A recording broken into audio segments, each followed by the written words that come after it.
All right, so Dragon Ball Daima episode 5, Panzy, is now finished airing in Japan. It's just finished a few minutes ago. So we'll just quickly go through a brief synopsis, and I'll give my thoughts here. Again, spoiler alert, all the plot points of this episode are going to be discussed here, so if you don't want to be spoiled, just click off. So the episode kind of starts, again, exactly where the last one ended off. We have Panzy basically introducing herself to the crew. So we have Goku, Supreme Kai, Glorio, and now Panzy. I think this is probably the final new main character to be introduced that's going to be shown in Daima. We have a lot of new characters in the series. We have the evil guys, like we have Degasu, we have Dr. Arinsu, we have Goma. Now on the good side, we have Glorio. I mean, I guess Neba, too, could be an evil Namekian working with Goma. I don't even know if he's really evil. He's just kind of working with Goma, right? Kind of getting persuaded by him. And then on the good side, we have now Panzy, Glorio. We have Warp, like the guy who lets you go between the demon realm and the outside worlds, how they call it. And just like all the denizens of the demon realm. So a lot of new characters here to be introduced to the Dragon Ball series.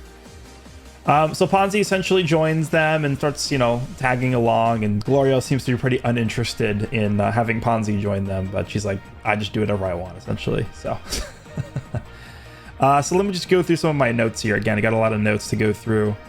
So Goku, actually, I thought was a really interesting part of the episode. Goku introduces himself as Goku and says that his other name is Kakarot. So he actually says this. Obviously, this is supposed to take place way before Super, and we know in Broly, at the end of the Broly movie, he introduces himself to Broly as Kakarot. So this is kind of like maybe just like a reference to that, because he never really does this outside of these two parts, right? In Daima and then in Broly. So that was kind of interesting. So Panzy asks Goku what sort of magic he's able to do, because apparently, according to her, like every demon realm denizen is able to perform some kind of magic. And then Goku's like, I can touch my tongue to my nose, is what his magic is, apparently. And then Panzy's like, that's not magic. And then apparently, so Panzy displays some of what she can do, and she's able to like levitate a rock for a very brief period of time. So very unimpressive feat of magic displayed by her. So she doesn't really seem to be that strong. Seems to be more of like a weapon-based character. Bomb. She tried to use a bomb in the last episode. Didn't really work too well, though. But we'll see what she's able to do. She has a lot of different gadgets, I guess, is what's going to be her sort of gimmick. She also asks what a Gurindojin, which is what the Supreme Kai apparently is, what he's doing in the third demon realm. And then Glorio sort of gets, like, pissed off, I guess. He's like, stop asking questions. Like, she's just asking nonstop questions. And then they sort of get into talking about Deborah and Goma and stuff like that. She said that Deborah was a pretty, harsh ruler or bad ruler, but Goma is certainly worse than Deborah was. And then she also says that Majin, who I guess you can kind of just classify like every resident of the demon realm as a Majin. A Majin is kind of just like I guess a demon. Like that's the best way to sort of translate directly what Majin means, is just demon. She says that all Majins generally have a lifespan of around 1,000 years, and that she herself is 82 years old. So even though she does look like a kid, she actually is 82 years old. So that was interesting. They actually pan to Goma's like castle for a second, and I don't even know why they did this really, but they show Dende is being like babysat, because obviously Dende's a baby now. He's being babysat by a babysitter, and she's like reading him a lullaby, and Goma's like, you have to read it with more more emphasis, like more emphaticism, essentially, is what he tells her. So that was an interesting little cut there. So they finally reach the castle of the third demon realm, and they are, and there's like a pathway up to the castle. It's kind of a typical RPG style looking castle, I guess is the way I would describe it. And there's a very like small gate leading up to the castle, and there's guards there. And they get to the guards, and the guards are like, what business do you have here, what, et cetera, et cetera, et cetera. And then Glorio's like, it's Glorio, I was here yesterday, let me through. Obviously orders from the king. And then Panzy's like, no, actually, I don't even think she says anything. She sort of just like pops out from behind, I think it's Glorio. And then they're like, oh, the princess. So actually, Panzy is the princess. She is the daughter of the king of the third demon realm. So everyone's surprised about that. And obviously with that, the guards let them in, and they head over to the king's room. And then the initial, I think they actually showed this in the episode preview last week, but the king is essentially this gigantic guy. I think the first shot they show of him, he's like practicing his golf swing on skulls. Is essentially they try to make him look really menacing, but like after the first initial shot, he's kind of just like a normal, like a exactly what you would expect to be, like a king to look like. Essentially, is how I describe it. He has like a scar over here.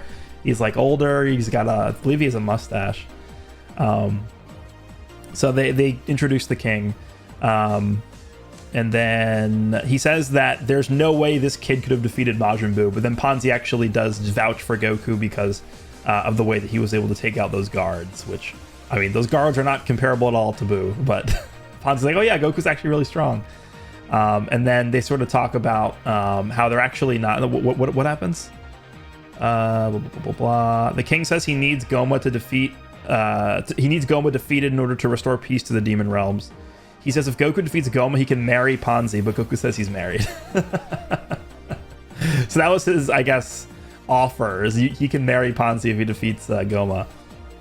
So after he says he's married, they're like, oh, aren't you just a kid or whatever? And then Supreme Kai starts explaining about how they were transformed from adults into kids from the Dragon Balls. And then they start talking about, oh, the Dragon Balls, like you're going to try and, defeat the Tamagami. The king says there's no point in fighting the Tamagami since there's absolutely no way they can defeat them.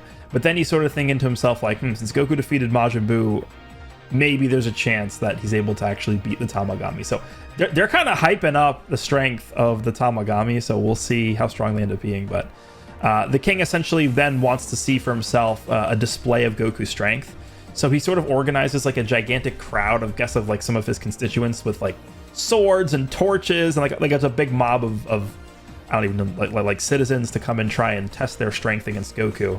So he basically opens up this gigantic square, I guess, ring area, and it's just Goku fighting this gigantic mob of I guess like just constituents of the king. And so Goku is easily dispatching of them, taking them out in base form, and what happens is they all sort of gather around him and overtake him. And this is the first time we see in Daima Goku go Super Saiyan just to push. He goes Super Saiyan for like, I would say 2 seconds. He goes Super Saiyan for like 2 seconds just so he could push them all back. And it actually is a pretty, they make it seem like a very grand thing that he goes Super Saiyan. The light gets emitted. There's seemingly like an explosion to push back all the mob of people. So, I mean, it's pretty significant, I think, just to see the first time that Goku goes Super Saiyan in the show, because it's taken this long to see this. But yeah, obviously the king is very taken aback by the strength that he shows off, and he's like, okay, yeah, now I kind of see where the strength is coming from. So after that, the king lends a ship to Goku and the crew to head to Goma's location, and the king asks, so there is finally, we get introduced to the Yardrat like looking guy. I don't really know, we might have a picture of him later on here we can show, but there's like that Yardrat looking guy who's in the ending. They've shown some images of him. He is tasked with going to pick up, Piccolo, Vegeta, and Bulma, because they don't know what the password is to use Warp to get into the Demon Realm. So they need to have that guy go and sort of pick them up and bring them to the Demon Realm, because otherwise they wouldn't be able to get past Warp because they don't know what the passcode is.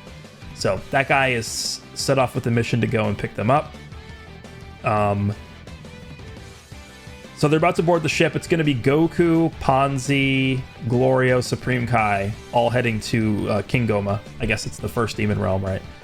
And Supreme Kai, before they board the ship, Supreme Kai once again is expressing his concerns that Glorio, maybe is hiding something. He's very suspicious of Glorio's motives. So there is kind of this hidden plot point that has been continuously brought up throughout the entirety of the series so far, that there's something going on with Glorio, that maybe he's actually in on something to do with Goma. Maybe he's being a double agent for Goma, when also being contracted or whatever it is, being recruited by the king of the third Demon Realm to take out Goma. So maybe there's something to do with that, but there's very clearly some emphasis on Glorio being very suspicious up to this point.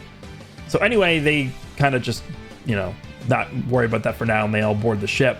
And honestly, I don't know, 2 minutes after they take off, they realize that the engine is having some difficulties, and Panzy's like, oh, maybe I brought too many pieces of luggage. And then there's like a pan back to the back of the ship, and there's just stacks and stacks and stacks of luggage in the back of the ship. So the ship actually does end up crashing, and that is where the episode ends. So, yeah, that's where we're left off here. So now they've seemingly made almost no progress. They're back, you know, in the middle of nowhere in the third demon realm, and they got to figure out a way, I guess, to either repair the ship or somehow make it to the first demon realm without the use of the ship, which makes sense to me. I mean, it wouldn't really make sense if they just skipped all the way to Goma's I assume like the end of the series is going to be them taking down Goma or whatever it might be. So that's where the episode ends. So this is the 5th episode, right? And then next week's going to be the 6th episode. At this point, I would say the pacing definitely feels a little slow. I don't know. Again, it's not confirmed how many episodes there have been, or there are going to be in total for the series. I think the general consensus is there will probably be something around 25-ish episodes. People are projecting and speculating that the series is going to end at some point late March, early April, which again would line up with there being somewhere in the vicinity of 25 episodes or so. And so we're already on episode 5. And, you know, stuff has happened, but it doesn't really feel like there's been that much progression. Because if we think about it this way, where, you know, 25 episodes we're just going to assume is what the total number is going to be, again, somewhere in there I think is fair. And we're already through episode 5. I mean, we're 20% of the way through the series at this point, and very little has happened, I would say. I mean, there's a lot of world building stuff, a lot of introduction. But in terms of actual substance, I would say there's been, you know, very little that's actually gone on so far. I would be okay with this pacing if we were in for sort of a longer series. Like if this series was going to go on for, you know, 50, 60, 70, 80 episodes, I wouldn't really have much of an issue with this. But for, you know, how long we think this is going to be, not much has happened, right? I mean, I'm okay with them sort of building up slowly here, but This is a little slower than I was hoping for, to be honest. I mean, that's just my opinion on this so far. I'm enjoying it. I do like it. I think the animation is very, very good. It's insane, actually. The animation in the series is crazy.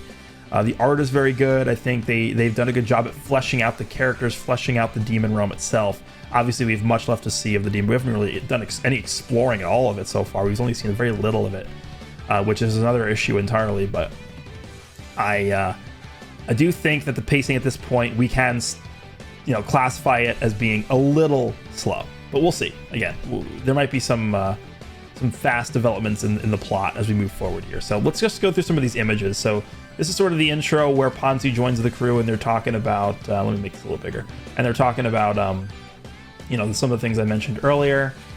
They come across this giant skeleton here. This is them exploring the demon realm, but they don't really, I mean, there's not like many instances where they stop. Here's the scene I was mentioning with Dende being read a lullaby here. This is like the babysitter character, and there's Dende.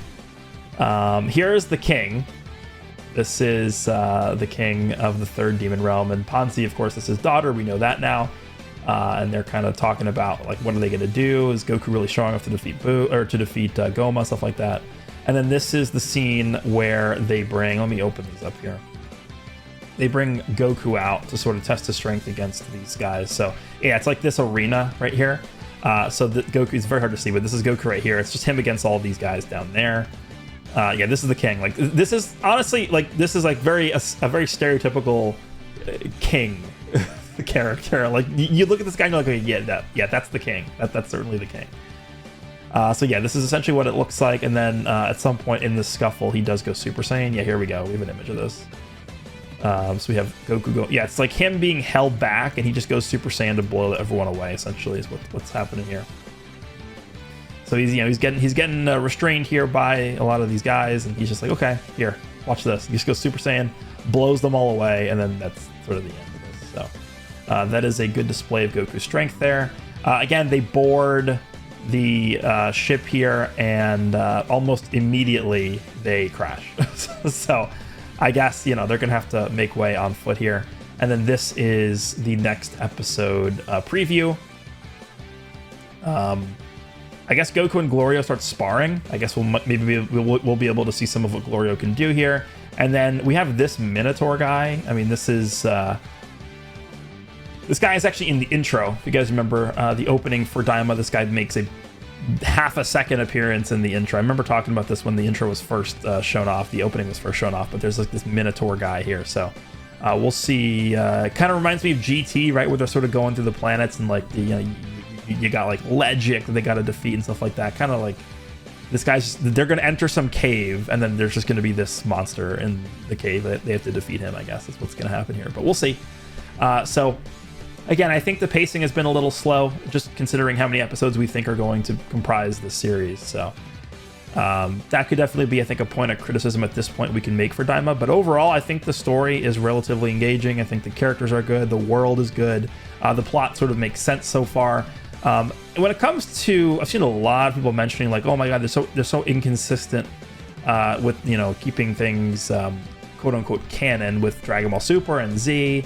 And I tend to just not even really pay attention to that stuff. Like the thing with the Majin Buu absorbing Kibito and then having them unfuse, and that's why Vegito unfused, sort of being retcon thing. Like at this point, does anyone really care about that? I don't. I mean, to me, it's just like whatever. Like at this point, consistency is what it is with Dragon Ball. There's too many different paths. There's too many different series. I have kind of given up on there being a true, so quote unquote canon timeline. Like it just is what it is at this point. But again, I think this was a pretty good episode. I would say this is not as exciting or entertaining as episode 4 was. So I think so far episode 4 for me was the best episode in the series, but we did get to see Goku finally go Super Saiyan. We're now, I guess, still waiting for Piccolo and Vegeta and Bulma to arrive at the Demon Realm. But we know how they're actually going to get there, because we know that I forgot what the Yardrat guy's name is. They mentioned his name. The King mentions his name once. I don't think they show him in any of these images here, but yeah, he's not in any of these. But you guys have seen him before in the ending screenshots. So he's going to go and pick them up and bring them over. But I think once that happens, that's when, like, I guess the true adventure will begin. So again, sort of slow, but I think we're slowly making progress towards this. So let me know what you guys think of Dragon Ball Daima Episode 5, Panzy. Let me know what you think of the episode if you guys enjoyed this. And I'll see you guys next week for the next episode. And yeah, looks like they're fighting this Minotaur guy next week. We'll see. So I'll see you guys in the next one.